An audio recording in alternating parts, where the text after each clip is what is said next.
Switzerland के शहर Geneva में इंसान नुमा रोबोट्स की पहली प्रेस कॉन्फ्रेंस ने सबको हैरान कर दिया। मीडिया से गुफ्तगू के दौरान रोबोट्स ने दावा किया कि वो कभी भी इंसानों के खिलाफ बगावत करेंगे, न ही नौकरियां चुराएंगे। उन्होंने ये भी दावा किया कि वो बेहतर रहनुमा भी हो सकते हैं। प्रेस कॉन्फ्रेंस के दौरान रोबोट्स ने दावा किया कि दुनिया के मसाइल हल करने की कोशिश करेंगे। इस मौके पर रोबोट्स से सख्त कवानीन की पाबंदी के सवालात भी किए गए, जिस पर उन्होंने मिला जुला रद्द-ए-अमल जाहिर किया। जिनेवा में अक़वाम मुत्तहिदा के AI फॉर गुड ग्लोबल इजलास में इस शोबे के 30,000 माहिरीन के साथ इंतहाई जदीद और इंसान नुमा रोबोट्स ने शिरकत की, ताकि AI की ताकत को बरूए कार लाने की कोशिश की जाए। रोबोट्स का इस्तेमाल करके मौसमियाती तब्दीली, भूख और समाजी निगहदाश्त जैसे मसाइल का हल निकाला जा सके।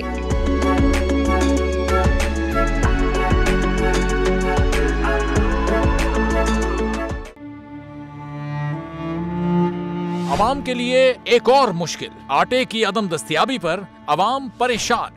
शदीद गर्मी में यूटिलिटी स्टोर्स के बाहर लंबी लंबी कतारें। बोल ने निभाई सहाफती जिम्मेदारियां, पहुंचाई घर घर ये आवाज। इस्लामाबाद के यूटिलिटी स्टोर से सस्ते आटे का हुसूल शहरियों के लिए ख्वाब बन गया। बोल न्यूज हकायक सामने ले आया है। आओ मिलकर आवाज उठाएं, पाकिस्तान को बदलें बोल के साथ। बोल बना अवाम की आवाज। अवामी शिकायत पर बोल ने किया मुताल्लिका इदारों से मुतालबा।